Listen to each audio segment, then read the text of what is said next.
ever done before in trying to make sure that our students are successful. And, and I want to touch on one more. And let me just quickly say, you're listening to Truth with Azama-Edwards.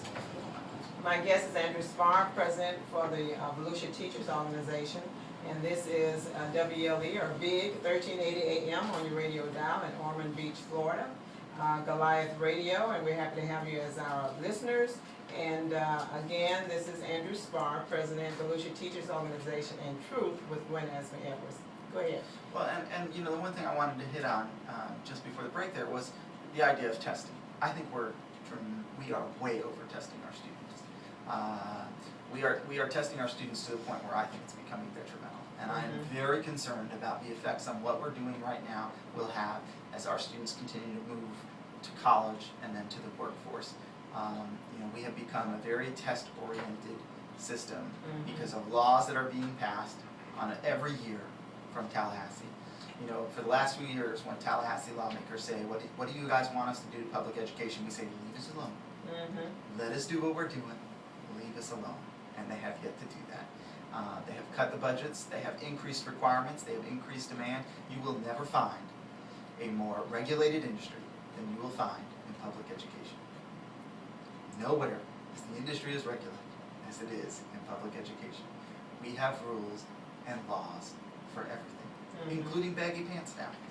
There is a law dealing with baggy pants in schools and students not wearing their pants pulled up all the way. There is now a law for that. There is a law on how much PE they should have. There's a law about the type of civic lessons that they should have. There's laws about the testing, of course, with FCAT. I mean, you just go on and on and on. The educational code in the state of Florida, the laws for education in the state of Florida is becoming enormous, and it's because we have lawmakers who don't believe in local control and who are trying to micromanage every school, your child's school, your grandchild's schools, your nieces and nephews' schools, your neighbors' kids' schools like never before.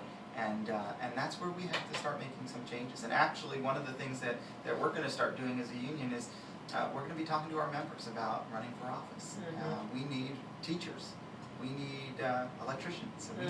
We need anyone, police officers and firefighters who get what it's like to live paycheck to paycheck, who understand the struggles that we have every day, who knows what it's like to not be able to afford health care, making the decisions in Tallahassee or in Washington, D.C., or in our local city commissioners, as you have done, or in the county council, or wherever the case may be, because the people who are making those decisions now seem so out of touch.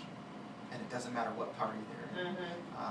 And you mentioned tenure before. I wanted to come back to it. Matt Damien spoke at a rally in Washington last weekend, and it's been broadcast in a lot of places. And someone had asked him about tenure as being this job protection, and he gave a great answer. And his answer basically was, teachers don't go into teaching because they make big bucks and they want job security. They go into teaching because they love what they're doing. What tenure allows, and he didn't say this, but this is what tenure has allowed, and it's not tenure, I really shouldn't use that term. We have due process. Tenure is something that the Supreme Court has, basically. The United States Supreme Court, when you're appointed a judge in the United States Supreme Court, you are there, you got it. Until you decide you're retiring, you're there. Teachers do not have that. They have due process. And what due process says is that if an accusation is made against you, or if you're accused of not being competent, then they have to be able to back that up in order to terminate you. It just means that someone can't terminate you because you decided to stand up for a kid. It doesn't mean that you can be terminated because you said, that curriculum makes no sense. These kids need this. And we've taken that away. And so think about it. Who's going to stand up for the kids? The parents are busy off working other jobs, doing other things, trying to keep their lives together. And now the teachers are being told, if you say anything, you're out of a job. Don't say anything, don't rock the boat, because if you do, you're out of a job. Is that really what we want for education? We want people who are not going to speak up for our kids, because that's what's going to happen. Mark my words, that's what's going to happen. Because we have said... And nobody would want that in another setting either. No, exactly. And the interesting thing about it is, most businesses don't just terminate people for no reason. They usually have a reason.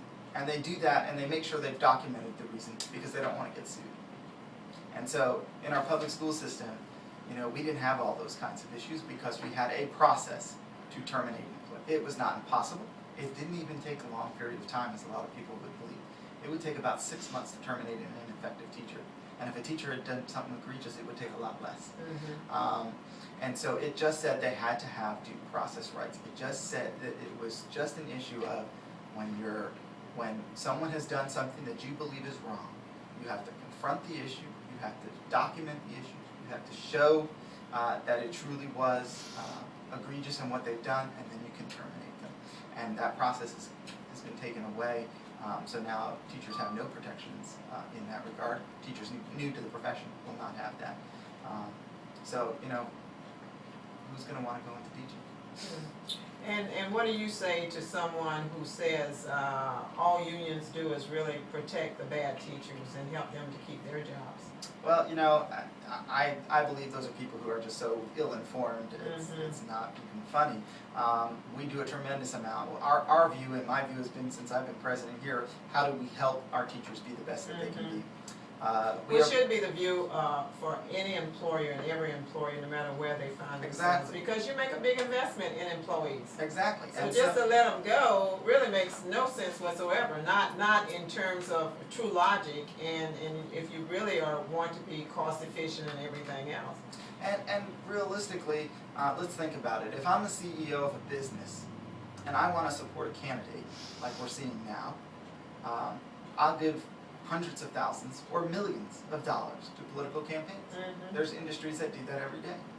Well, who's doing it on behalf of the average worker? Because the average worker doesn't have that kind of money. The average worker doesn't have the ability to go up and talk to lawmakers in Tallahassee or in Washington. The average worker is trying to make ends meet, and they're in their job every day. And so this idea that we should take away the only voice that speaks for the average worker is kind of disturbing. And so when I think you look at what we do as a teachers union, I talked about the teacher evaluation system. That was us coming to the table before the district. We got a grant from the American Federation of Teachers last summer, one of our national unions, to redo our teacher evaluation system.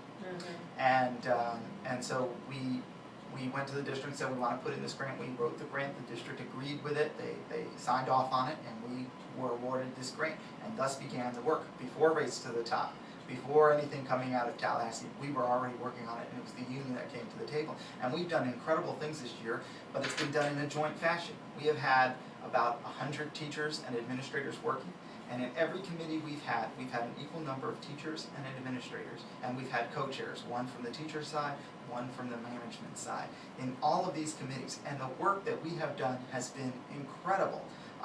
And it's because we've been working together, and we've had a voice, and then we've been able to provide, you know, obviously the connection to the teachers in that process.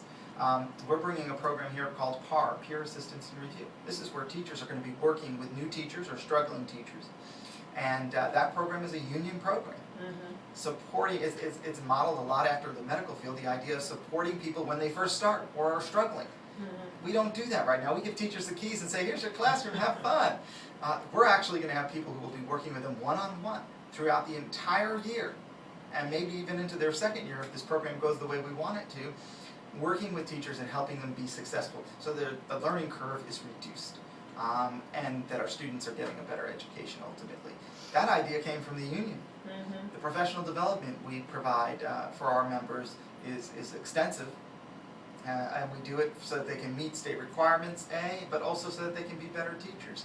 And so, so we view it in that well. Do we negotiate a contract? Yes, we do. What does that contract say? It talks about learning conditions for our students. Because wherever teachers teach, students are learning. And so when we talk about the fact that you know, we need to have, that teachers need to have time to plan so that they can plan lessons for their students, that's important. When teachers come to us and say that their building is a sick building and we get involved in it, it's not just sick for the teachers, it's sick for those students. So we need to be there to be the watchdog in that regard as well. So, you know, a lot of what we do is we're promoting what is good for students and teachers. And so, you know, our mantra has been for the last year, you know, we need to do what's good for students and fair for teachers. If it's not fair for teachers, it's probably not good for students. Absolutely. Absolutely. Now, in terms of, in the last few minutes we've got, in terms